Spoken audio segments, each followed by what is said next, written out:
హిందూ సత్ప్రియ బాంధవులారా, హిందూ మత సంరక్షకులారా, భగవద్గీత సద్గురులారా, మీకందరికీ నా హృదయపూర్వక నమస్కారములు.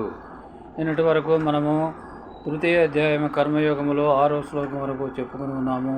నేడు 7వ శ్లోకం నుంచి చెప్పుకుందాము. 7వ శ్లోకం ఏమిటంటే, యస్త్వింద్రియాణి మనసా నియమ్య రభతే అర్జున ధర్మేంద్రియో కర్మయోగ మనక్తస్స విశిష్యతే. ఓ అర్జున, పంచజ్ఞానేంద్రియాలను దృఢమైన మనస్సు ద్వారా నిగ్రహించి కర్మేంద్రియాల ద్వారా విహిత కర్మలను కర్మఫలమందు ఆసక్తి లేకుండా సమత్వ బుద్ధితో నిష్కామ కర్మయోగాన్ని ఎవడు సాధన చేస్తాడో అట్టివాడు శ్రేష్ఠుడవుతాడు అని భగవంతుడు చెప్పుచున్నాడు. దీనికి భాష్యం ఏమిటంటే, శ్రీకృష్ణ పరమాత్మ వ్యక్తి బాగుపడి విశిష్టుడయ్యే రెండవ పద్ధతిని ఈ శ్లోకంలో వివరిస్తున్నాడు. కర్మేంద్రియాలతో పనిచేసినప్పుడల్లా మనసులోని ఒత్తిడికి కారణమైన వాసనలు ఖర్చవుతాయి. కానీ చేసే పనులు నిస్వార్థంతో లాభం కర్మఫలం పొందాలనే కోరిక లేకుండా పనిచేయడమే సమత్వబుద్ధితో కూడిన నిష్కామ కర్మయోగం. కర్మలో కర్మఫలములో అతుక్కుపోకుండా చేయడం అనక్త భావం.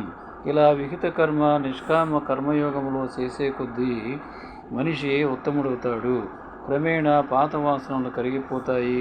కానీ కొత్త వాసనలు ఏర్పడకుండా సమబుద్ధితో కూడిన నిష్కామ కర్మ యోగాన్ని ఆచరిస్తూ కర్మఫలాన్ని పరమాత్మకే అర్పిస్తూ చేయాలి. ఆ విధంగా విహిత కర్మ సాధన చేస్తున్నప్పుడు క్రమేణా వాసనలు తగ్గుతూ అంతఃకరణ శుద్ధి ఏర్పడి ఉత్తమోత్తముడవుతాడు. కావున విహిత కర్మ ఏ విధంగా చేయాలో తెలియజేస్తున్నారు దేవాది దేవుడు. తర్వాత 8వ శ్లోకము, నియతం కురు కర్మత్వం కర్మజ్యాయో హ్యకర్మణః శరీరయాత్ర వీచతే న ప్రసిద్ధే ద కర్మణః. దీనికి తాత్పర్యం ఏమిటంటే, కావున ఓ అర్జున, నీ యొక్క స్వధర్మం విద్యుక్త ధర్మ నిష్కామ కర్మయోగంతో చేయుము. విహిత కర్మ కర్తవ్యం మానడం కన్నా చేయడం ఉత్తమం. అసలు పని చేయకపోతే శరీర యాత్ర అంటే జీవన యాత్ర కూడా జరగదు అని తాత్పర్యము.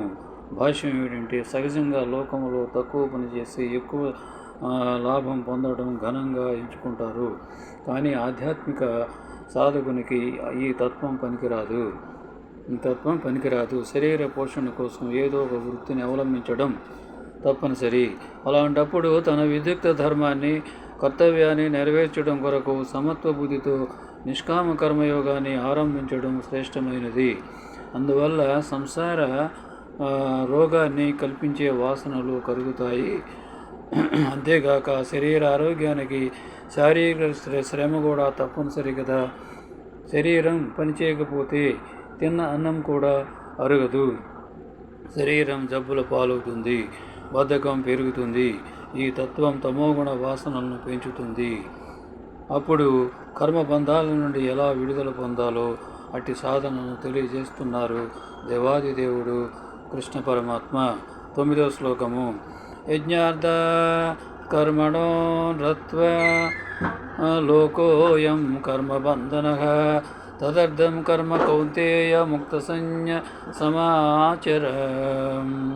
దీనికి తాత్పర్యం ఏమిటంటే, విద్యుక్త కర్మ నిస్వార్థంగా తన క్షేమమే గాక సంఘక్షేమం కోరుకుంటూ చేసే యజ్ఞార్థ కర్మల కంటే స్వార్థపరమైన కామ్యకర్మల వలనే ఈ లోకంలోని మానవులు భవబంధములో బంధింపబడుతున్నారు.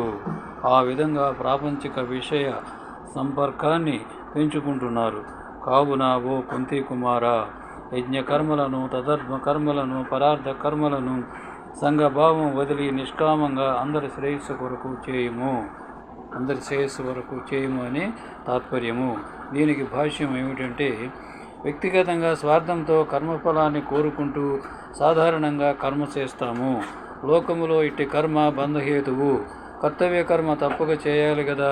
కావున స్వార్థపరమైన లాభాన్ని కోరకుండా విహిత కర్మ నిష్కామంగా చేయడం శ్రేష్టం. ఈ విధంగా విధియుక్త కర్మ తన క్షేమమే గాక పరుల క్షేమం కూడా కోరుకుంటూ చేసే కర్మను విహిత కర్మ, పరార్థ కర్మ, యజ్ఞకర్మ, తధర్మ కర్మ, భగవధర్మ కర్మ అని అంటారు. ఇట్టి కర్మలు శ్రేష్టాతి శ్రేష్టం. వాస్తవానికి అందరూ చేసే కర్మల ఆధారంగానే ఈ ప్రపంచం నడుస్తున్నది. పంచమహాభూతాలు, సూర్య చంద్ర నవగ్రహాలు ఈ నీతినే పాటిస్తున్నాయి. ఎవరు ఏ పని చేయకపోతే లోకం ఆగిపోతుంది. అందువల్ల విహిత కర్మ మానివేయడం కంటే ఆత్మ సమక్షంలోనే కర్మ జరుగుతుందన్న యజ్ఞభావంతో అందరి సుఖం కోసం విహిత కర్మ చేయాలి. విహిత కర్మ చేయాలి. ఇక యజ్ఞం అంటే ఏమిటి, ఏది యజ్ఞభావన అవుతుంది, ఆ విషయాలు వివరణ చెప్తున్నారు. తర్వాత శ్లోకంలో 10వ శ్లోకంలో చెప్తారు. జై రామ్, జై హింద్, జై శ్రీరామ్.